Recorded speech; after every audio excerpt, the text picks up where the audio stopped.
كنتم خير أمة أخرجت للناس تأمرون بالمعروف وتنهون عن المنكر وتؤمنون بالله. الحمد لله وكفى والصلاة والسلام على المصطفى. Alors, ici, vous savez toutes et tous que le temps passe vite et passe très vite.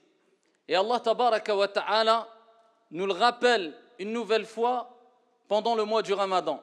Chaque année, ça se répète. Et on remercie Allah subhanahu wa ta'ala de nous avoir permis jusqu'aujourd'hui de pouvoir jeûner le mois du Ramadan. Et qu'Allah subhanahu wa ta'ala accepte de nous toutes et tous. Il faut savoir, mes chers frères et sœurs, que pendant le Ramadan, chaque année, on répète les mêmes phrases en général. Déjà, une semaine passée. Déjà, la moitié est passée. Nous sommes déjà dans les 10 dernières nuits. Le Ramadan est déjà terminé. C'est vrai ou pas? Eh bien, sachez, ayyuhal akhyar, qu'il nous reste 2 à 3 jours avant de rentrer dans les 10 dernières nuits. 2 à 3 jours. Alors, cela dépend ici des endroits. Dans les 4 coins du monde, ici, les moments où le début du Ramadan a différé d'un jour ou deux, d'un jour près. Donc, ici, certains ont jeûné le jeudi, d'autres ont jeûné le mercredi. En tout cas, la majorité des musulmans, alhamdoulilah, en France, qui a été officialisé, c'était que c'était jeudi. Ce qui nous ramène à dire que lundi, et là on a dans l'année 2018, lundi, après Salat al-Maghrib, lundi, dans 3 jours, lundi, on rentre dans les 10 dernières nuits du mois du Ramadan. Le temps passe très vite, c'est quelque part la dernière ligne droite. Donc là, ayyuha al-ahbab, c'est ici un rappel pour toutes et tous, afin de nous rappeler que le temps passe très vite, mais on se rend compte que le temps passe très vite, particulièrement pendant le mois de Ramadan, parce qu'on est concentré ici à cette adoration qui est le jeûne, et on est concentré quant au fait de savoir quel jour on est. Et quand on se rend compte que 10 jours sont passés, 15 jours, 20 jours, il reste 10 jours, eh bien ça choque. Et ça nous rappelle la parole de Al-Hassan al-Basri, rahimahullah ta'ala, lorsqu'il dit « Ô fils d'Adam, tu n'es que quelques jours. Toi, tu n'es que quelques jours. Moi, je suis que quelques jours. Et chaque jour qui passe, eh bien, c'est une partie de toi qui est partie. Tu ne peux pas le rattraper. Hier, c'était hier. Aujourd'hui, c'est aujourd'hui. Demain, c'est demain. Hier, c'est passé. Tu ne peux pas le rattraper. Aujourd'hui, tu dois œuvrer. Demain, Allahu a'lam, est-ce que tu seras vivant encore pour pouvoir œuvrer? Donc, concentre-toi aujourd'hui. Et sache que la journée va passer très vite. Et quand la journée passe, tu ne peux pas la rattraper. Et là, les jours qui sont passés de Ramadan, tu ne peux pas les rattraper. Peut-être c'était les premières journées de Ramadan dans ta vie. Peut-être Allah Jalla wa Ala aura décrété pour l'un d'entre nous la mort avant le prochain Ramadan. Tu ne peux plus les rattraper. Mais alhamdoulilah, aujourd'hui, eh bien, tu entends ce rappel. Tu es conscient qu'il te reste quelques jours, pas n'importe quel jour, les meilleures des nuits du mois du Ramadan. Ce n'est pas trop tard encore. Et ça, c'est un message particulièrement à ceux qui ont oublié qu'on doit agir avec istiqama. Ayyuha al-akhyar, après la mort, la situation va être très difficile. Je pense que vous avez déjà assez entendu ces dernières années ce qui va se passer après la mort à travers les textes coraniques et les textes prophétiques. Ça va être quelque part, ici, le réveil.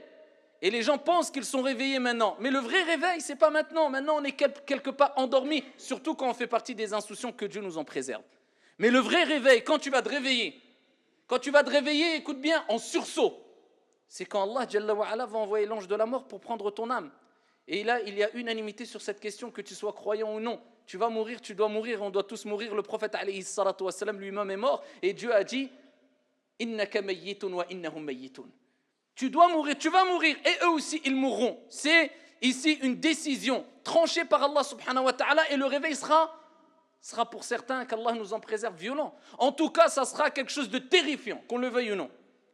Ça sera quelque chose, un moment où les gens seront terrifiés. Et il n'y aura pas d'amis, il n'y aura pas de proches, il n'y aura pas possibilité d'avoir une lumière électrique pour t'éclairer.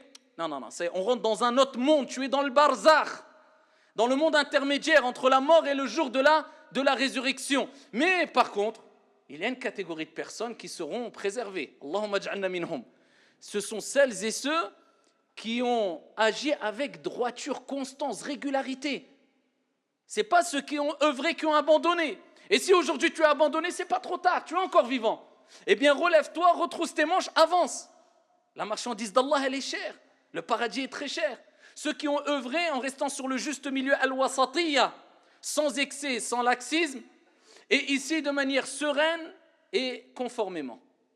Allah Jalla wa Ala dit Inna alladhina qalu rabbuna Allah. Al-kalam, ça ne suffit pas, la parole, ça ne suffit pas. Wallah, combien de gens ne parlent pas beaucoup, sont discrets, ne sont même pas responsables de telle association ou autre. Par contre, quand c'est l'heure de la prière, il est là pour faire la prière. Quand il vient, il peut venir à la mosquée, il est toujours là pour faire la prière à la mosquée. Quand il faut donner des aumônes, il donne des aumônes. Quand il faut aider son prochain, il aide son prochain. Quand il faut apprendre la science, il apprend la science. Quand il faut l'appliquer, il l'applique.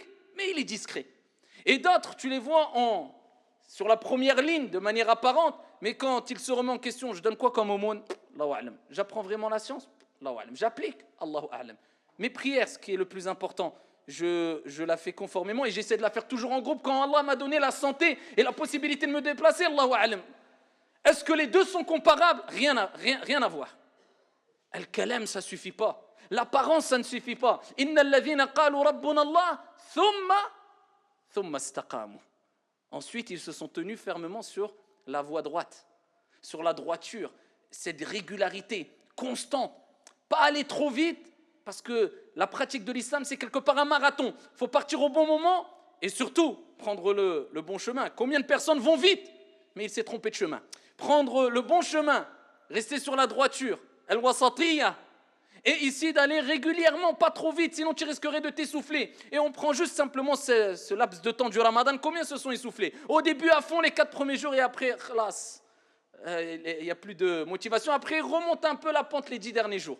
Et c'est humain, quelque part, d'avoir ces moments de faiblesse. Mais là, Dieu te rappelle que innamal a'malu bil khawatim.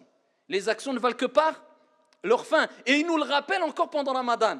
Tout le Ramadan est important, mais les meilleures nuits sont où? Sont au début du Ramadan.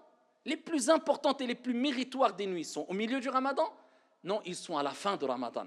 Parce que les actions ne valent que par leur fin. Et Dieu te rappelle que c'est dans les derniers instants de ta vie que tu dois fournir le plus d'efforts. Mais on ne sait pas quand on va mourir. Donc fournis le maximum d'efforts. Et reste toujours sur tes gardes. Et comme dans Ramadan, tu fournis toujours des efforts. Mais là, il te prévient. C'est un cadeau divin. Il te prévient. Là, les meilleures nuits sont là. C'est à la fin du Ramadan. 10 dernières nuits. Donc, sois régulier et fais encore plus, afin que tu fasses partie des gens qui sont sur la voie droite et qui restent réguliers et constants. Ceux dont Allah Azza wa Jalla a dit, ceux qui disent mon Seigneur est Allah, thumma istaqamu, et se sont tenus sur la voie droite, qu'est-ce qui leur arrivera après la mort? Au moment de la mort aussi, parce que les ulama ils ont dit c'est à 2 moments. Au moment de la mort, parce que les anges viennent à ce moment-là, l'ange de la mort, les anges de la miséricorde, pour certains les anges du châtiment, tout se passe maintenant, au moment de l'agonie. Et après la mort aussi, au jour de la résurrection, dans ces 2 moments, qu'est-ce qui se passera? Tatanazzalu alayhimul malaika, alla takhafu, wa la tahzanu, wa abshiru bil jannati allati kuntum tu'adun. Nahnu awliya'ukum fil hayati dunya. Allah Azza wa Jalla rappelle que les anges vont descendre. Et ils vont dire quoi les anges? Allah takhafu wa la tahzanu. Ne vous attristez pas, n'ayez pas peur. Ah, voilà, là tu seras réconforté. Quand tu as des soucis, tu aimes bien être réconforté par l'être humain. Là tu es réconforté par les serviteurs de Dieu créés de lumière, al-malaïka, les anges. Là tu vas être bien. Allahumma ja'alna minhum.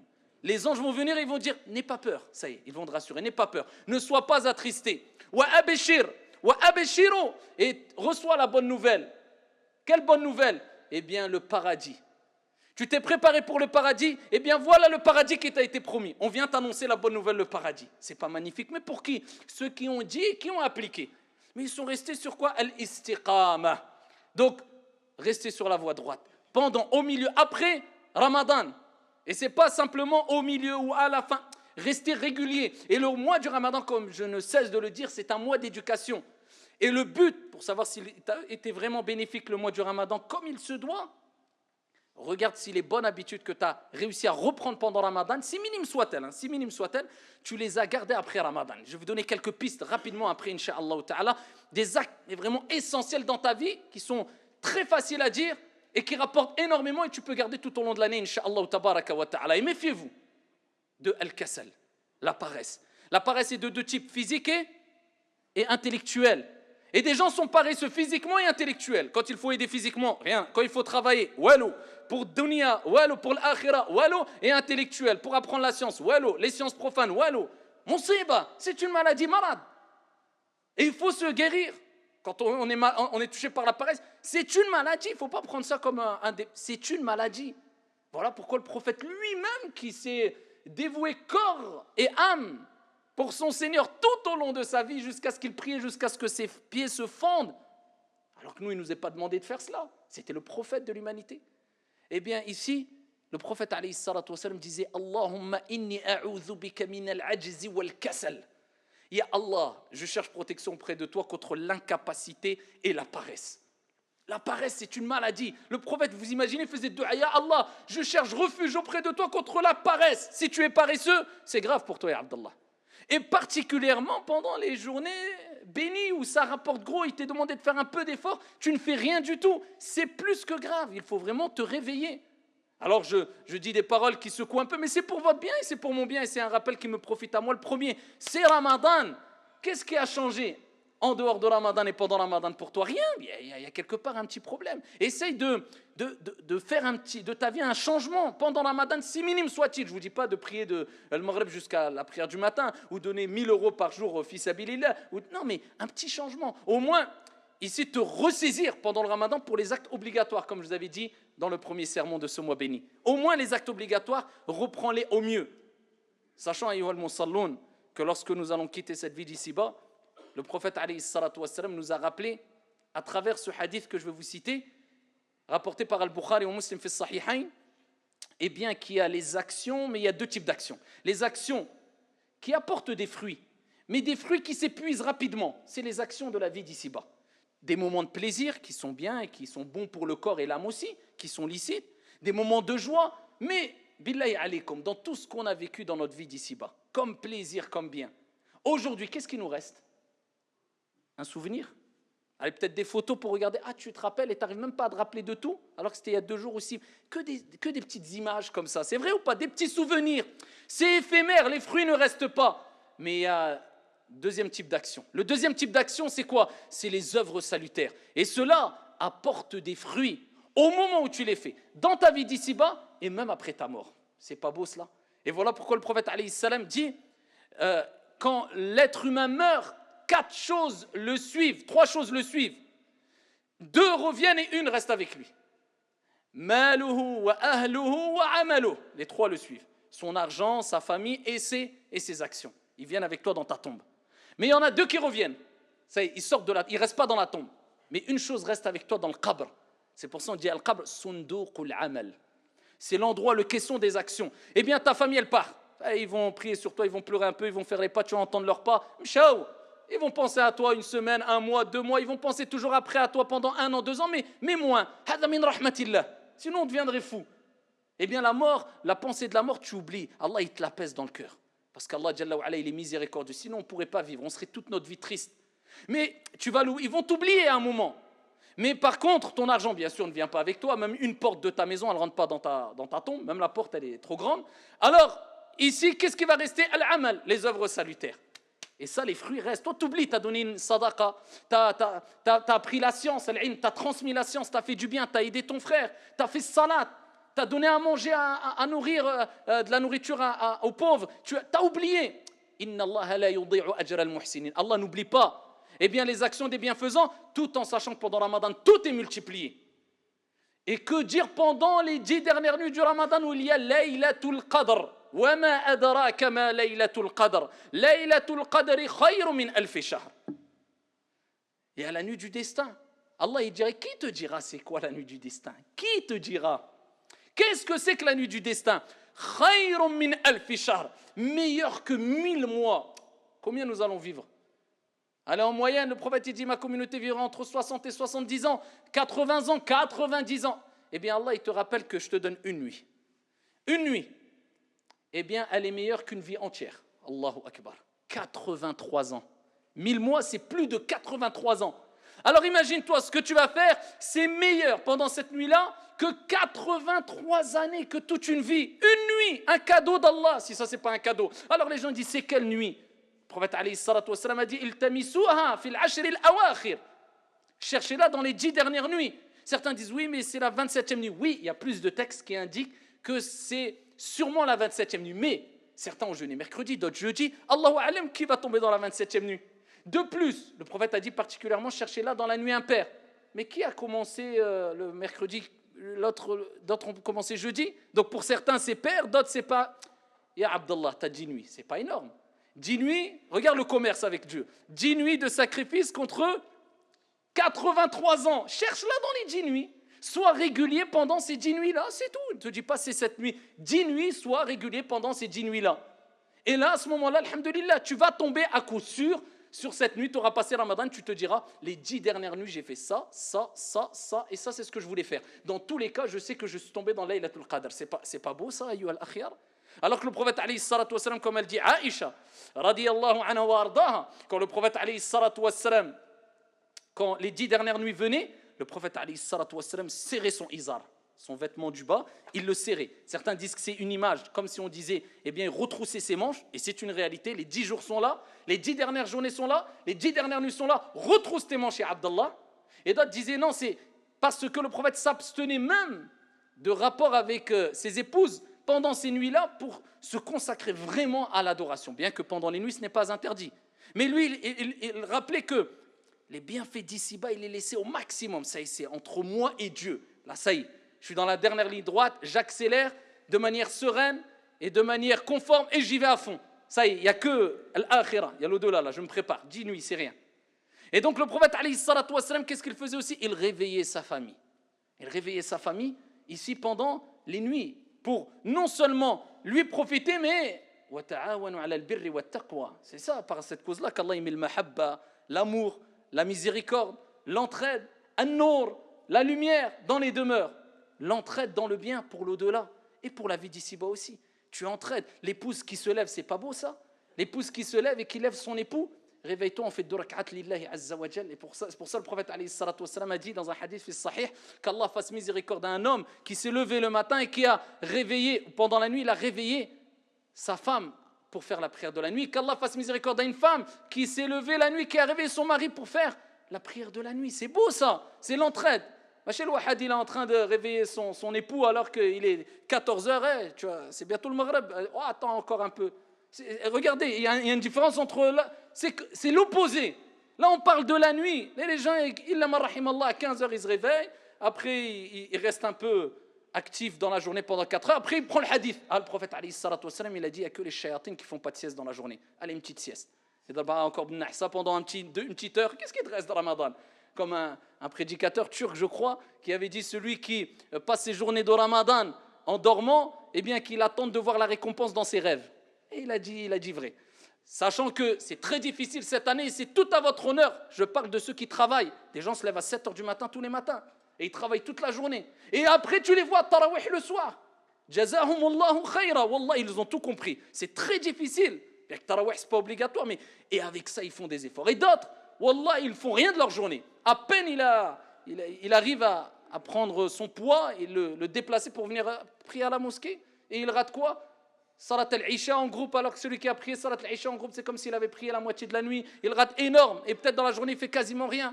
Donc, ayyuha al-akhyar, c'est le mois ici où les paresseux se réforment et vont de l'avant, surtout pendant les 10 dernières nuits de Ramadan.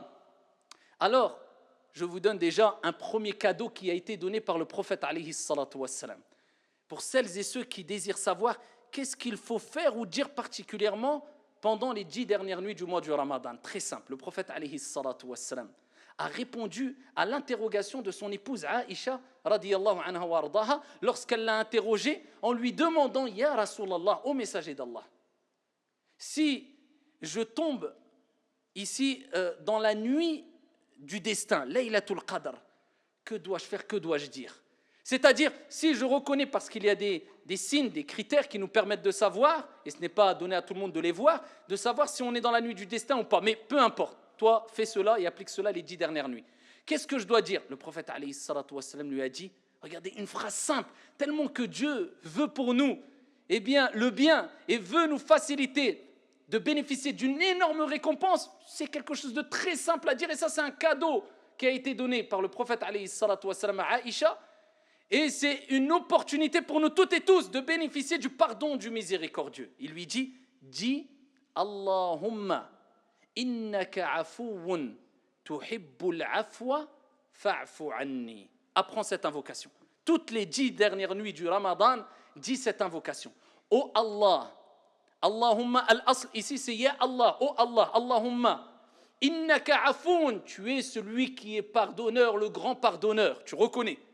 Innaka afoun, tuhibbul afwa, tu aimes pardonner. Allah, fa'fu anni, pardonne-moi. Aussi simple que ça. En arabe ou en français, vu qu'elle est simple, tu peux la dire en arabe et tu as la compréhension en français. C'est mieux, sinon dis-la en français. Oh Allah, tu es le grand pardonneur, tu aimes pardonner, pardonne-moi. Eh bien, répète cette invocation pendant les 10 dernières nuits de Ramadan, tu as déjà gagné énorme. Tes péchés, Inch'Allah, seront pardonnés. Allahumma, innaka afoun, tuhibbul afwa, fa'fu anni.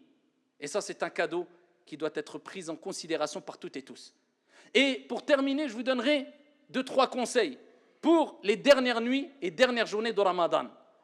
Alors beaucoup pensent qu'il faut faire énorme, comme je dis souvent. Non, mais garde ici une application que tu pourras garder après Ramadan et qui rapporte gros. Et wallahi, il n'y a pas besoin d'être quelqu'un de vraiment perspicace, savant, intelligent. Non, c'est très facile de ne pas oublier ce que je vais te dire. Alors il faut savoir que dans un hadith rapporté par Al-Bukhari, Al-Muhajiroun, regardez comment il réagissait. Les pauvres parmi Al-Muhajiroun se sont plaints auprès du prophète alayhi salatu wassalam. Ils n'ont pas dit Ya Rasulallah, hna fuqara, on est des pauvres, regarde, c'est les riches, Al-Aghniya, ils ont de l'argent, la bas alayhum, pourquoi hna on a. Ils ont dit Ya Rasulallah. Ils ont dit les riches nous ont devancés. Ils nous ont devancés. Ils jeûnent comme on jeûne, on est pareil. Ils prient comme on prie. On est pareil. Lakin, eh bien, eux, ils donnent des aumônes, ils sont riches, ils ont de l'argent. Ils donnent des aumônes, ils affranchissent des esclaves. Ils nous ont devancés. Subhanallah. Le prophète alayhi salam a dit, voulez-vous que je vous indique une chose. Si vous la faites, vous la mettez en application, eh bien, vous aurez devancé ceux qui vous ont précédés. Vous aurez été quelque part meilleur que ceux qui vous ont précédés et ceux qui vont venir après. Traduction du sens. Meilleurs encore que eux, sauf ceux qui vont faire la même chose que vous. Allez, une chose mieux que vous allez devancer les gens qui vont venir après, qui sont venus, sauf ceux qui ont fait la même chose et qui vont faire la même chose. Ils ont dit c'est quoi ya Rasulallah? Et là le prophète alayhi salam leur a dit simplement, regardez simple, tout le monde peut le faire. Ne laisse jamais ça, tu vas avoir une récompense énorme. Tu feras partie des gens qui ont fait une chose qui personne ne pourra faire mieux que toi. Allahu Akbar. Sauf ceux qui auront fait la même chose que toi. Après chaque prière obligatoire, tu dis Subhanallah 33 fois, Alhamdulillah 33 fois, Allahu Akbar 33 fois. C'est compliqué? Khalas. C'est pas le pss, pss, pss. C'est Subhanallah, Subhanallah, Subhanallah, Subhanallah, Subhanallah 33 fois. Alhamdulillah 33 fois, Allahu Akbar 33 fois, Allahu Akbar. C'est compliqué. Fi Sahih al-Bukhari, le prophète alayhi salatu wassalam, dans un autre hadith, il dit toute personne qui dit après chaque prière Subhanallah 33 fois, Alhamdulillah 33 fois, Allahu Akbar 33 fois. Ensuite, il termine avec La ilaha illallah, wahdahu la sharika lah, lahul mulk, wa lahul hamd, wa huwa ala kulli shay'in qadir. Tous ces péchés sont pardonnés, même s'ils sont aussi nombreux que l'écume de la mer. Khalas. Déjà, sache qu'après chaque prière, Allah il pardonne tous tes péchés. Compteur à zéro, incha'Allah, tabaraka wa ta'ala. Après chaque prière, 5 fois par jour. Et là, tu vas le faire même pas après Salat al-Maghrib et l'Isha des 10 dernières nuits. Et ça, garde cette habitude à vie. Et pour te concentrer, je te donne ce petit conseil. Il faut toujours regarder l'endroit qui nous préoccupe dans l'acte d'adoration. Alors, pour ne pas être évadé, quand tu fais ton dhikr, si tu le fais avec un chapelet ou bien avec tes mains, les deux sont bons, les mains sont meilleures parce qu'ils vont témoigner au jour de la résurrection, mais les deux sont bons, eh bien regarde tes mains, regarde comment tu fais le dhikr, subhanallah, subhanallah. Amma si tu ne regardes pas, tu vas regarder à droite et à gauche, regarde tes mains. Et ça, garde ce conseil tout le temps pendant Ramadan et en dehors de Ramadan. Garde-le tout le temps, meurs avec. Wallah, sache psychologiquement, 5 fois par jour, Allah t'a pardonné tes péchés, même s'ils sont nombreux, aussi nombreux que l'écume de la mer. T'as déjà gagné beaucoup, alhamdulillah. Deuxième des choses particulièrement, pendant les 10 dernières nuits, je terminerai avec ça, chaque nuit, essaye de faire au moins Salat al-Isha en groupe. Celui qui prie Salat al-Isha, fi jama'a en groupe. Certains savants disent c'est à la mosquée, d'autres ils ont dit c'est en groupe, mais on a des mosquées, walillahi alhamd, soyons reconnaissants, en groupe. Eh bien, Allah tabaraka wa ta'ala te comptabilise comme si tu avais prié la moitié de la nuit Ici, la moitié de la nuit en prière. Et si tu as fait le Fajr en groupe, la nuit entière en prière, Qiyamul Layl. Et essaye de faire Qiyam al-Layl avec l'imam, celui qui prie avec l'imam, jusqu'à ce qu'il soit, il est terminé, c'est compté non seulement Qiyam al-Layl, et ses péchés sont pardonnés. Man qama Ramadan imanan wa ihtisaba ghufira lahu ma taqaddama min dhanbi. Celui qui prie la nuit de Ramadan avec foi et poussé par sa foi et en espérant la récompense d'Allah, tous ses péchés sont pardonnés. Et c'est de faire tarawih les 10 dernières nuits. Et pour terminer, c'est de faire une aumône, sadaqa. Même donner à manger à la mosquée, à des pauvres, à des étudiants, à des gens nécessiteux, de l'argent pour un projet. Toutes les nuits de Ramadan, même 10 euros, même 5 euros, 100 euros, mieux que 83 ans. Si tu maintiens déjà ça, tes prières et tes actes obligatoires à l'heure et comme il se doit, avec le dhikr qui te permet de purifier ton corps et ton âme de tous les péchés, avec la prière de la nuit, avec une aumône, c'est magnifique. Tu as déjà fait énorme. Donc essayez de maintenir cela. Essayez d'être régulier, ayyuhal akhyar. Les 10 dernières nuits arrivent. L'année 2018, ça sera lundi. L'année 2019, 2020, 2025, 2030, Allahu a'lam si on sera toujours vivant. En tout cas, les 10 dernières nuits de chaque année, pendant que vous êtes vivant, profitez au maximum et faites le maximum de bien. Et qu'Allah subhanahu wa ta'ala accepte de nous toutes et tous nos œuvres salutaires. Fi Ramadan, pendant le Ramadan, wa fi ghayri Ramadan et en dehors du Ramadan. هذا وصلوا